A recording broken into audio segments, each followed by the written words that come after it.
Давай, давай, давай, Давайте. давай. Привет!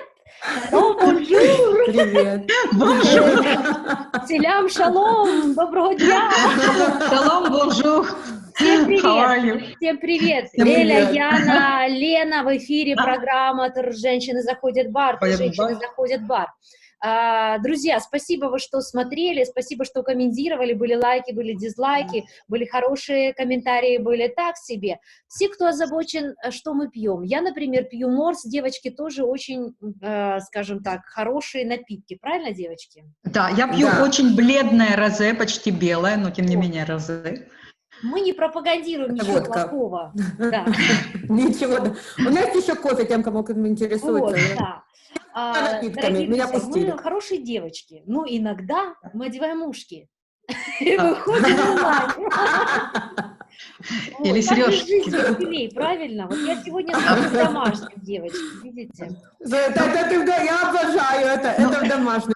Да, это домашнее. Но ты знаешь, как говорят, я хорошая девочка, но когда я плохая, я еще лучше. Да, за мной хорошо платить, да. Давайте. Вытаем. Есть тема для разговора, но А ну, сначала, давай. девочки, я вас очень прошу, помогите. Я на 3 килограмма Да. стала вкусней. И общаюсь со своими подругами, понимаешь, я понимаю, что это кругом, значит, происходит. Да, И все да.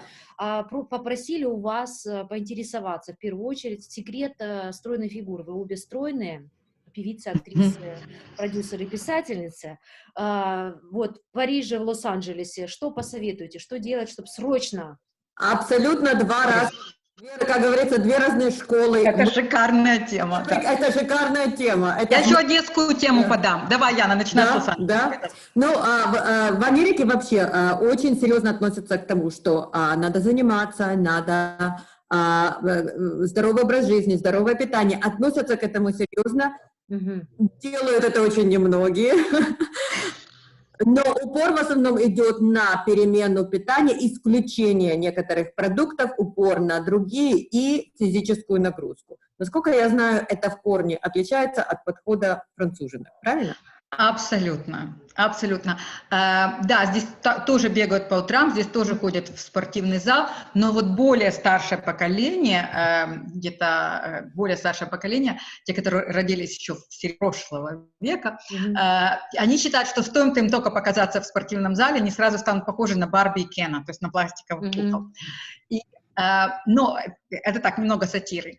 Но на самом деле французы подходят к этому совершенно по-другому. Какие-то экстремальные диеты в это не верят. Верят в то, что нужно получать удовольствие от жизни, следить за тем, что ты ешь. То есть, так сказать, все хотят худеть. Все худеют, это национальность. Да, это то же самое. Да. Сигареточка и с бокалом вина, но все худеют. И как они это делают? Они просто едят, очень большое внимание уделяется качеству еды, очень хорошая еда. Небольшие, очень большое внимание уделяется тому, чтобы получать удовольствие от еды, и то, как ты ее потребляешь, что это нужно делать медленно, с разговором, с удовольствием. То есть, когда ты сидишь, конечно, перед телевизором один и наворачиваешь макароны, ты съешь гораздо больше, чем когда ты сидишь в компании друзей, разговариваешь, пьешь, спрашиваешь, тут что-то съел. Ну вот сейчас, девочки, экстренно, спортзалы Да, как вот экстренно, да. спортзалы закрыты. Да. С друзьями особенно не в этой изоляции, не да. Дома, собственно, прыгать знаешь, тоже как бы не очень... Ой, подожди, думаю, у меня для этого есть метод, как прыгать дома. Я несколько видео тут вот выставляла. Ты знаешь, мне кажется, самое главное для этого – это мотивация. Мотивация для того, чтобы вот у меня, ты смотришь на ту ситуацию, которая у тебя есть. Пойти никуда нельзя, у тебя есть твой дом, холодильник, к сожалению, слишком близко, как говорится, too close for comfort. Да. Делать. Мне кажется, самое главное – это то, что работает для меня. Это мотивация. Я себя настраиваю, что вот сегодняшний день, это я готовлюсь к тому, что завтра я проснусь немножечко стройнее, немножечко свежее, и я как бы целый день делаю домашнюю работу. То есть когда мы постоянно расстраиваем себя мыслями, что вот я поправилась, вот я съела, вот это мне не надо было кушать, когда мы себя питаем вот этим негативом, становится очень трудно делать хорошие выборы. То есть самое главное питание, которое мы себе даем, это наши мысли. Если мы себя настраиваем на то, что какая я молодец, вот у меня такие красивые ноги, а сейчас они построены вообще улет. Когда мы себя вот так вот, посмотри, какая у меня кофта. Сейчас я съем немножко рыбки, и она станет еще лучше. Вот завтра я это увижу. Когда ты себя настраиваешь, что вот завтра ты увидишь эти перемены, легче делать сегодня то хорошее, что иначе казалось бы обузой, таким вот чем-то неприятным. Ну, кто хочет кушать сельдей вместо мяса? Скажите, не, ну, наверное, я, но большинство людей такой выбор не сделают. Каждый любит. Я обожаю хлеб. Настрой, в общем, да, девочки? Настрой на то, что ты для себя даешь, это что-то очень позитивное. Самое главное питание – это позитивные мысли. Так, это не так просто, как кажется, потому что тот негатив, который мы себе даем, он такой скользкий, он такой ушлый, и он просто, ты можешь не успеть оглянуться, а ты уже себе так накрутил себя негативными мыслями. Самая главная бдительность, это даже не в том, что мы кладем себе на тарелку или наливаем в бокал, или когда, в какое время мы это делаем, а то, что мы думаем. Вот это, мне кажется, самая главная и правильная диета. Это, кстати, у французов тоже есть. Это не отсутствие, вот они не винят себя за то, что едят сыр, шоколад, даже когда на диете, потому что вот это имеет немного отношения, но, например, когда я была беременная в Америке, то, конечно же, сразу у меня исключали из диеты алкоголь и кофе. И когда я была беременна здесь, во Франции, я сама спросила врача, а вы не собираетесь мне сказать, чтобы я кофе не пила, чтобы я вино не пила? Он на меня посмотрел, говорит, а как же жить жизнь без удовольствия? К диете? Я очень люблю французов. Да, к диете. Да. К диете это тоже относится. То есть еще, если я могу что-то сказать о диете, это я очень люблю, в Одессе есть такой ресторан, такой долгоиграющий, он уже там много лет, на Дерибасовской, называется «Компот». И одно время там было вот такое толстенное меню, фолиант такой. Ты смотришь на это меню и просто чувствуешь, что ты просто на него смотришь и начинаешь постепенно набирать килограммы.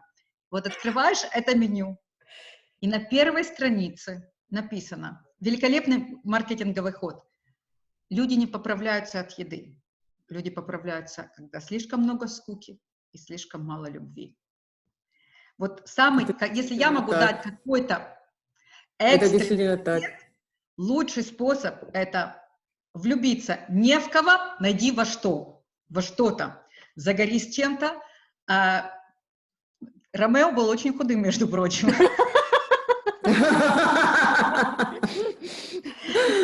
Это действительно, вот Яна очень права, то, что происходит в голове, то есть это то, что помогает очень быстро сбросить лишние килограммы. Спасибо, девочки. Ценно. Вот очень ценно. Да. Все изнутри, эмоция, настрой. Значит, я приму это к сведению и займусь эмоциональным настроем, чтобы, срочно форму. Но я тебе должна сказать, ты выглядишь абсолютно потрясающе. Я только хотела сказать, выглядишь ты шикарно. Я бы ничего сказала, не... Я стала вкуснее на 3 килограмма. Значит, обсудим культурные разницы общения. Вот Яночка предложила тему из Лос-Анджелеса. Обсудим культурные разницы общения. О чем это речь? Значит, Киев, Лос-Анджелес, Париж. Как проявляется заинтересованность, как выглядит вежливость, что воспринимается как уважение, может быть, какие-то истории из жизни. Да, давайте поделимся по очереди. Да. Вот потому что, смотри, мы часто, вот, например, если мы с Яной когда-нибудь приедем в Киев, мы уже нас так давно, особенно Яна, так давно не была, она может забыть какие-то ждем. Которые приезжают в Америку, у них свое мнение об американцах, о французах, все говорят, весь мир говорит, что мы высокомерные. Культурная разница, она существует. Да, у нас тоже есть свое мнение о французах. Давайте разберемся. Но, во-первых, я хочу если можно, я начну кое с чего, что мне кажется самым главным. Я очень часто слышу то мнение об американцах, что американцы очень неискренние люди. И я хочу сказать, я знаю, откуда это идет. Дело в том, что вот мы, выросшие в странах бывшего Советского Союза, даже в Европе, даже не надо даже говорить о странах бывшего Советского блока, а просто в Европе, вежливость, она, как говорится, факультативна. То есть Я извиняюсь, невежливость, доброжелательность, она абсолютно факультативна. Мгм. Люди вежливые, но такое вот доброжелательное отношение, как «а как у тебя дела? А что происходит? А что ты делал в выходные?» Это признак искреннего интереса. В Штатах это является, по чисто культурным причинам, это является признаком хорошего воспитания. Так же, как я слышала, я не буду точно говорить, я помню, что в какой-то восточной стране не принято говорить «нет». Это знак неуважения сказать «нет», потому что вы будете во всем. В Штатах, если ты не спрашиваешь, как у тебя дела? How are you? Ты провел, да, how are you? Никто не, по сути дела, меня до сих пор, я здесь уже больше 20 лет, меня до сих пор ставят в тупик этот вопрос, потому что никогда точно не уверена. Они слушают ответ или нет? Я спрашивала коренных американцев, они тоже не уверены. Люди слушают ответ или нет. Никто не знает. Это загадка жизни. Поэтому поэтому для пришельца может показаться, что они не искренни в своем мысли. Они не искренни. Они просто следуют культурной норме, которая здесь принята. Уже общаясь, ты поймешь, когда в контексте, когда человек действительно интересуется, как ты провел свое время. Я лично справляюсь с этим так, что я начинаю искренне общаться, и тем, кто не интересно, те уйдут. Гениально. Да, вот Тема это- Дарвина. Да. Да-да-да. Это не неискренность, это просто дань местной культуре. Но для нас очень трудно это понять, потому что у нас, если человек проявляет тебе интерес и спрашивает, как у тебя дела, ему действительно интересно. Поэтому этот мост очень трудно перейти.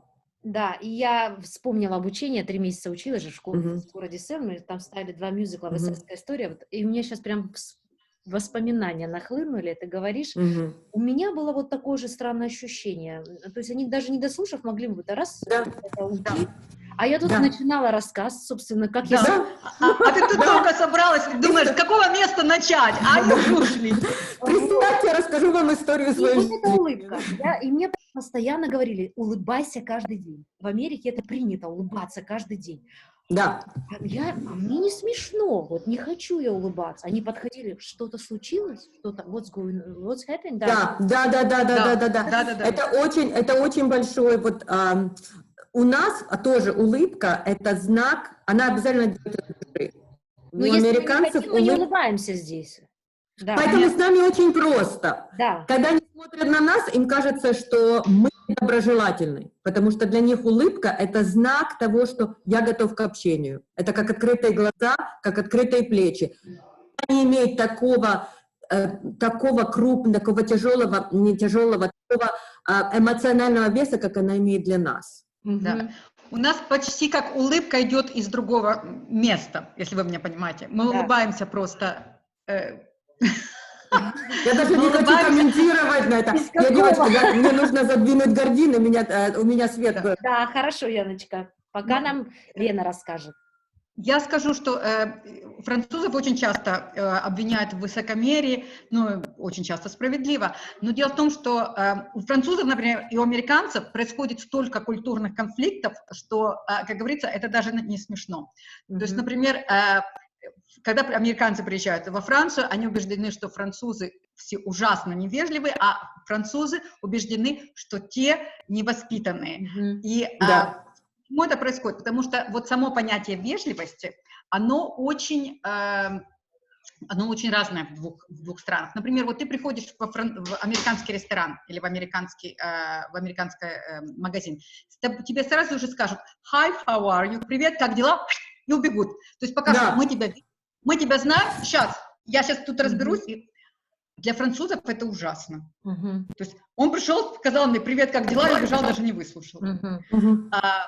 Американцы делают то же самое. Значит, они заходят во французский ресторан или во французский магазин и ждут, что кто-то к ним подбежит, скажет «Здравствуйте, бонжур», ну, мол, я вас вижу, я вас знаю, сейчас я вами займусь. И убежит. А французы этого не делают. Для французов дать тебе немного внимания и не уделить тебе 100% своего внимания, вот это невежливо. То есть ты можешь зайти в ресторан и стоять минут 5, пока у кого-то будет время к тебе обратиться. И вот тогда, когда они к тебе обратятся, они полностью будут только с тобой. То есть Это вызывает такой магазине конфликт. стоит- Да. в сырной лавке стоит очередь такая из 10 людей. Ну, сейчас, конечно, уже нет, потому что нельзя стоять. Больше 2 человек в магазин не имеют права зайти. Но вот раньше стоит очередь из 10 людей, и стоит женщина, покупательница, и рассказывает продавцу историю своей жизни. И все стоят и ждут. И продавец ее не будет торопить, потому что пока она с ним, она для него существует полностью. Понятно. Слушай, это да, это трудно, я тебе скажу, это когда мы были, я помню, когда мой американский муж первый раз приехал в Францию, я помню, что его это поражало, что для эффективность не является главной движущей целью процесса. Вообще. Да, они даже не думают. да, я скажу еще одну вещь. Яночка, А подвисла. еще большая разница в таком, что такое достоинство. Мгм. Да, я подвисла. Подвисла, и да, и солнце в том, что, да, прямо да. лучи солнечные, Давай, так слушай. дразнят. У вас Да. в Лос-Анджелесе тепло, у нас холодно, девочки, у нас холод вообще, май в Киеве как никогда холодный. Ну, поэтому ты одела их немножко Да, меха, я... Греешься. Да, еще шубу хотела достать, думаю, ладно, это слишком трэш.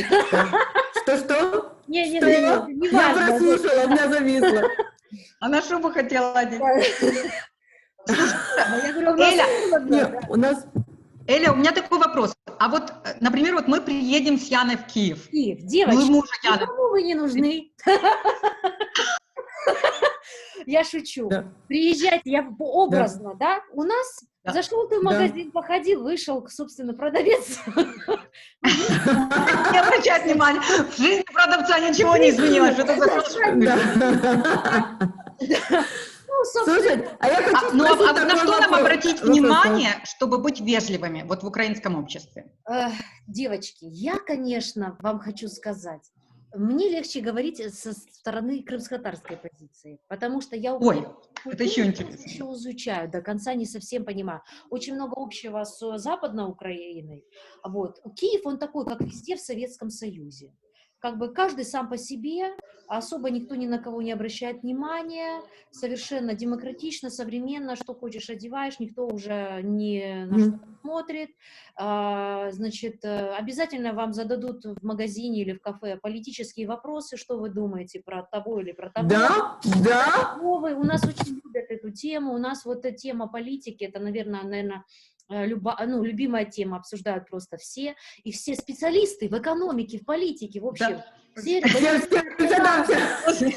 Ну что же мороженое продает, если он так Да, хорошо разбирается да, в политике? вот, и такие нефтяные магнаты, но просто у них нет возможности, да.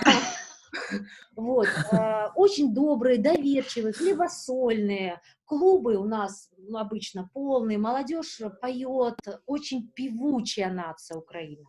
На улицах постоянно песни, то есть под гитару или там какие-то танцы, речной вокзал в Киеве, вот этот речные пароходики. Он прекрасен, вот весна, лето, осень, он чудесный. Масса фестивалей, все радостно, нет такого, что ты там должен кому-то что-то. Прекрасно. Иностранцев очень много, девушки в Украине самые красивые, поэтому здесь просто, я не знаю. Я передумала о том, чтобы везти туда своего мужа. Вот Да, просто приезжают за любовью, ищут любовь всем, потому что они готовят, они красивые, ухоженные, ну, в общем... Да.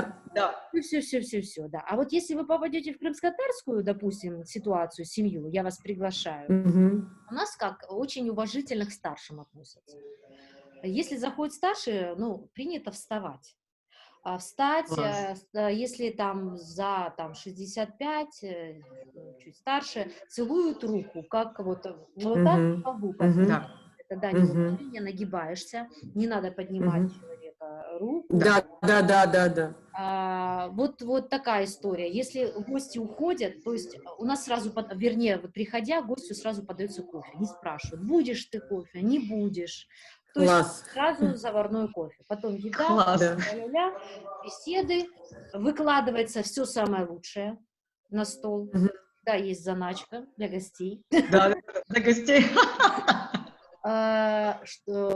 И, уходя, гостей провожают до машины. еще с собой в пакетик положат еды, чтобы, не дай бог, в дорогу... Да. Да, вот Да. такая Класс. у нас история. Такое гостеприимство. Такое да, это гостеприимство. классно. Здесь, кстати, это такого нет. Если вот я когда первый раз приехала, когда ты приходишь в гости к американцам, Мгм. тебе могут предложить, может быть, чашку кофе. Мгм. Такого, как пришел человек в дом, ты накрываешь стол, здесь это скорее всего, кого-то даже отпугнет. Даже не кого-то. Только на День Благодарения, наверное. Но это люди, которые да. ты пригласил к себе. А если кто-то просто пришел домой, вот спонтанный гость, хотя это тоже очень редко здесь бывает, на стол и с такой вот хлебосольной, оно, скорее всего, такая хлебосольная встреча, скорее всего, смутит человека и заставит его почувствовать себя, а что же мне теперь, что я должен вам за... Что я должен, да? Да. А девочки Так что готовят, женщины в Европе, в Америке вообще готовят дома? Есть такой культ завтрак, Ты знаешь, я помню, что меня очень поразило, когда я переехала в Америку, это то, что когда я общалась, я вообще, знаешь, мы с Яной переехали, и мы сразу окунулись в американское общество, у нас не было ни русскоязычных подруг, ничего, то есть мы сразу общались, стали американцами. Да. И что меня поразило вот в общении с американками, то, что они говорят о том, что они не умеют готовить, или даже не знают, как убирать. Или убирать, или гладить. Да, или гладить, то есть... Но как-то даже с бравадой. Нет, даже не то, что с бравадой, у них вообще нет по этому поводу даже вот понятия, что они должны это делать. И это никак не влияет на их качество как женщины. И, то есть у меня есть очень дорогая подруга, одна из моих лучших подруг, американка, это был потрясающий опыт, когда она говорит, ты знаешь, мы купили такое ранчо, оно такое уютное, и мне захотелось научить латать одежду. Ты не можешь меня научить? То есть я себя хочу чувствовать как женщина, вот как из первых американок. И я ее учила, как накладывать заплаты на одежду, хотя 300 лет не надо. Да, но здесь вот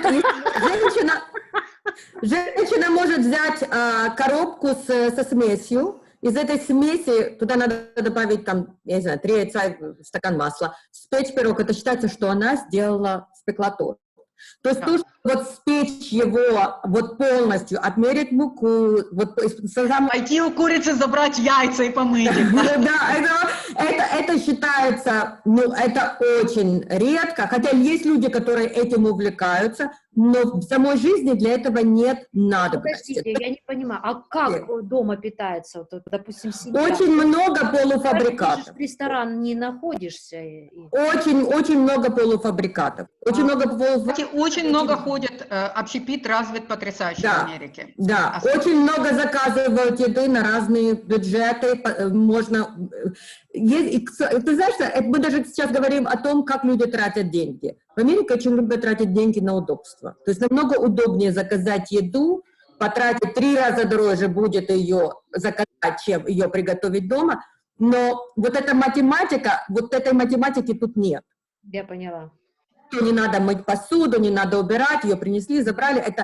Вот это имеет такое значение. И очень многие люди это делают. Для меня это всегда было странновато, потому что мы так не выросли. Я люблю готовить, но... Энергию свою женскую через... Это да.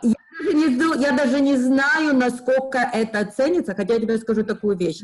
Конечно же, сейчас мы с мужем ведем религиозный образ жизни, и можно заказать еду, но в религиозной общине женщины готовят так, как готовили раньше. Никто не заказывает, все готовят свое, все готовят свой хлеб, все делают это. И это очень ценится. Это ценится так, как ценилось у нас дома. Вне в секулярной части страны, конечно, это, знаешь, самое главное, что это удобно, самое главное, что это тебе подходит. А в Париже, Лен, тоже так же, в Париже, да? Знаешь, в Париже еда, во Франции, еда – это культ. Вообще все, что имеет какое-то отношение к удовольствию, это не просто это философия, это религия. Здесь готовят и мужчины, и женщины. Притом очень часто мужчины готовят чаще и лучше, чем женщины. И вместе с тем есть очень много как бы служб, и магазины, где продаются полуфабрикаты, и полуфабрикаты прекрасного качества. То есть ты смотришь на список ингредиентов, это то же самое, что ты бы сделал у себя дома. То есть никаких добавок, ничего, все очень чистое. Франция — это один из мировых лидеров в органической, биологической еде. То есть действительно очень-очень чистая еда. И заказывают, готовят, очень много времени проводят за столом. То есть обычный обед на работе — это час как минимум, и ужин длится, ну, час, это минимум, то есть это нормально просидеть. Я помню, что первый раз, когда мы с мужем просидели 6 часов за столом, я вообще удивилась, что вообще это можно сделать, и я себя после этого хорошо чувствовала. Слушай, у грузины то же самое, у них за столом Да, проходит, по-моему, да. вся жизнь, все переговоры. Да, это застолье, Татары, разговор. ну, не до такой степени, как, конечно, вот Кавказ, он очень тоже застолье. Есть Слушай, у французов и вот у грузин, вот у нас родственники жили до эмиграции в Тбилиси, у нас есть такая грузинская часть семьи. Я нахожу, что у них есть очень много общего в культуре, это то уважение, ну, во-первых, вино, ну, во-вторых, то уважение, которое отдается вообще еде, застолью, общению за столом, вот самому процессу. И поэтому это тоже очень важно. Если у нас есть небольшой момент, я бы хотела вернуться к теме общения, вот культурной разницы. У французов есть вообще еще гримасы. Вот я хотела вас попросить, какие-нибудь из вот эти вот звуки, ну, гримасы или звуки. Лицами, звуками, как американцы. Во-первых, первое, самое главное, значит, потому что если ты не знаешь, ты попадаешь в это 100%. Значит, французы, когда вот спрашиваешь там, Жюль, как ты провел выходные, и он тебе начинает: ой, мы поехали на море, мы сняли дом, мы жарили шашлыки, мы купались, пили, провели время с друзьями. И он тебе все это рассказывает таким тоном, как будто он так от этого устал, и это было все так нудно. На самом деле, даже аж грубо. На самом деле он просто перечисляет. То есть на этот тон нельзя никак реагировать, это просто идет перечисление вот одно за другим. Ленка, а как делают вот это вот? Это да. Значит, есть такая гримаса, она выражает как бы «ой, ну не слишком», она выражает «ой», короче говоря, у всех. Значит, надо одновременно пожать плечами, наклонить голову, закрыть глаза, поднять брови и вытянуть губы. Значит, ты делаешь так. Еще раз. Будешь это делать, тебя все примут за француженку. Так. Да. О, только плечами еще пожми. Да. Вот. Это типичный французский знак. Да, слушай, это потрясающе. В Штатах я встретила такой вот, здесь действительно тоже есть очень такие манеризмы, которых я больше нигде не встречала. Например, когда, мне пришла моя собака, когда видите очаровательного младенца или хорошенькую собачку или что-то очень очаровательное, делается так, бровки складываем домиком. Вот такое надо сделать лицо, говорит. Да, точно. Я когда первый, я подумала, что кому-то больно. Но это звук умиления, очарования. Так точно.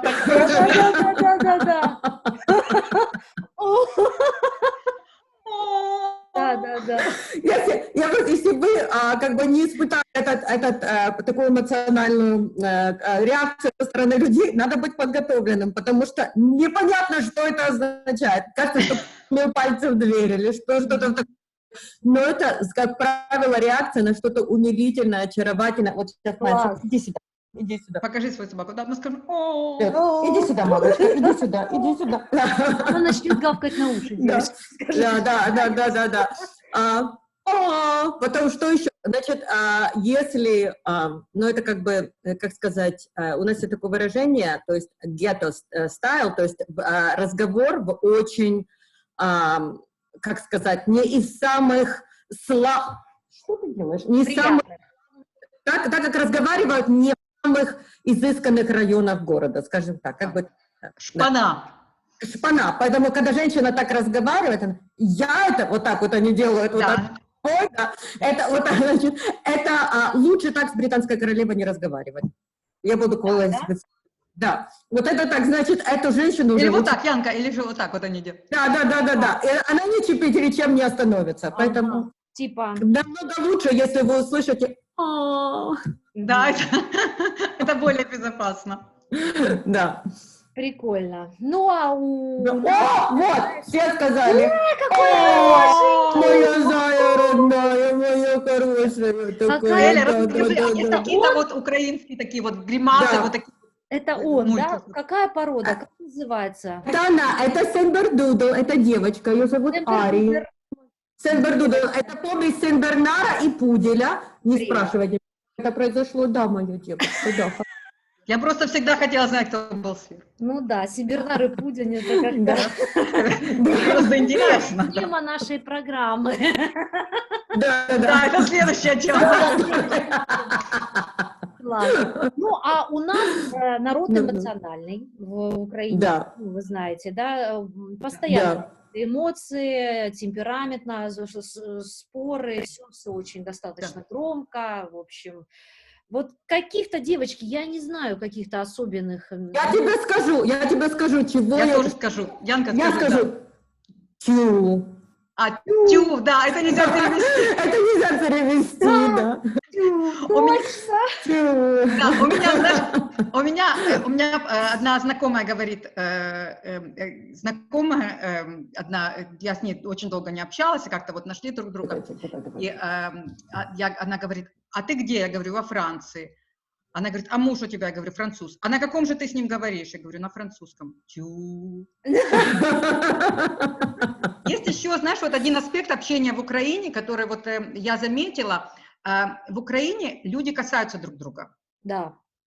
Касаются друг друга. Вот Ну, общаются. вот Вот они... активно касались, сейчас уже, конечно, не знаю. Ну да, ну по крайней мере, я последний раз, прошлый раз была Да. до карантина, люди, когда разговаривают, они касаются друг друга. Знаешь, для американцев это вообще, знаешь, как есть понятие вот личного пространства, знаешь, как, ну, ты не имеешь права меня пока касаться, пока я тебе не сказал, что можно. Знаешь, Да. я не сказала, окей. И даже французы, знаешь, они касаются друг друга меньше, хотя французы очень-очень тактильные. Да, ты Все это говорила в почему-то предыдущей целуются. программе. Кто не видел, посмотрите Да. на YouTube. Да, мужчины целуются. Мужчины, когда говорят по телефону, прощаются, говорю, все, целую. Это нормально. Да. Это нормально. Даже если Класс. далеко мужчина, и он говорит тебе, Да. пока целую. Да, Ну, слушай, серьезно, да? да, но это нет, мужчины с мужчинами, когда прощаются, говорят, все, целую. Да? Вот Это она нормально. Франция, вот она Потрясающе. Это нормально. Это на Европу, да. Франция. Ты понимаешь, у них поцелуй это признак, я тебе скажу, у этих людей понятие о сексуальности очень, я не хочу обобщать, но очень изысканное. Мгм. У них поцелуй это не признак, это не несет никакого сексуального заряда, Мгм. он несет заряд Тепло. близости. Да, просто тепло, доверие. Тепло. Да, Тепло, да. доверие.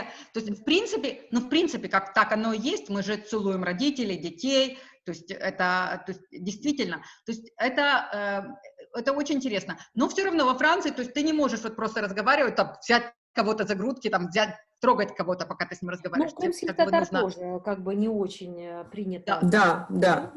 А если ты девушка, желательно там особо в глаза, ну, женщина, вернее, вот, Да. в глаза не смотреть, если общаешься с мужчинами, особенно, как бы, Да.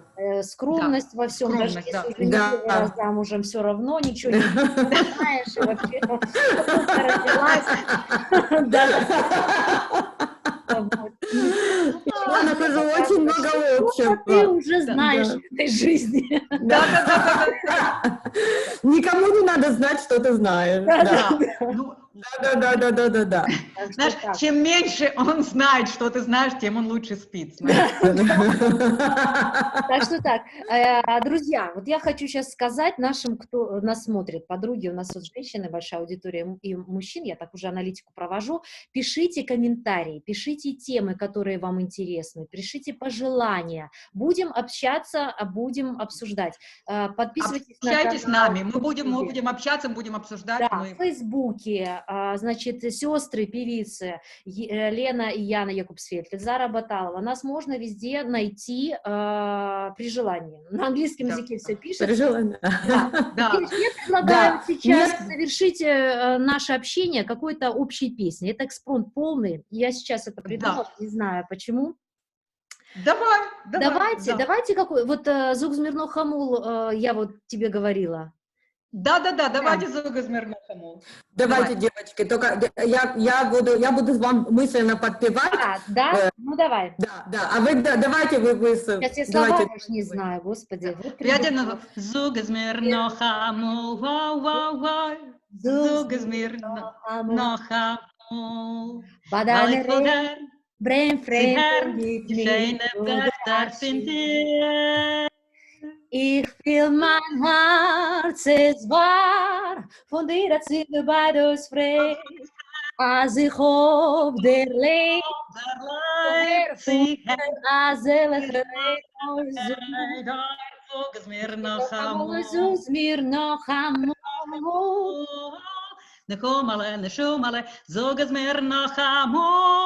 Класс!